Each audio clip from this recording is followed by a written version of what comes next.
سپر بر تیر شیطان لعین است، اجابت بهترین یار و قرین است. مشو یک لحظه غافل خواهر من، که چشم خائنان اندر کمین است. نگر در سوره های نور و احزاب، که حکم خالق یزدان چنین است. زنی خوشبخت می گردد که راهش مسیر امهات المؤمنین است. سپر بر تیر شیطان لعین است، اجابت بهترین یار و قرین است.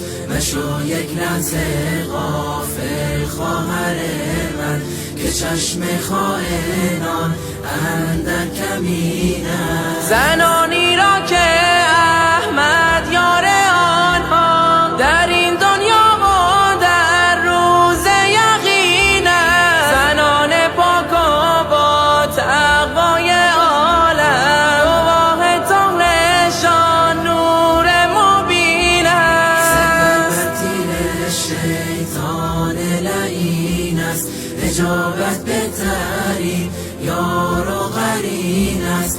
مشو یک لحظه غافل خواهر من، که چشم خائنان اندر کمین است. همانا اسوه زن در حجابند، زنی که تابع اسلام و دین است. تو هم خواهر اگر دوری از ایشان، بیا برگرد راه چاره همین است. سپر بر تیر شیطان لعین است، اجابت بهترین یار و قرین است. مشو یک لحظه غافل خواهر من، که چشم خائنان اندر کمین است. اسیر ظاهر و رنگ و هوایی، گمان کردی که خوشبختی همین است.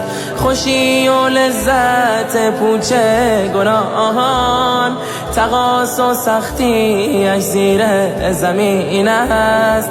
خوشی و لذت پوچ گناهان، تقاص و سختی اش زیر زمین است. سپر بر تیر شیطان لعین است، اجابت بهترین یار و قرین است. مشو یک لحظه غافل خواهر من، که چشم خائنان اندر کمین است. بترس از گام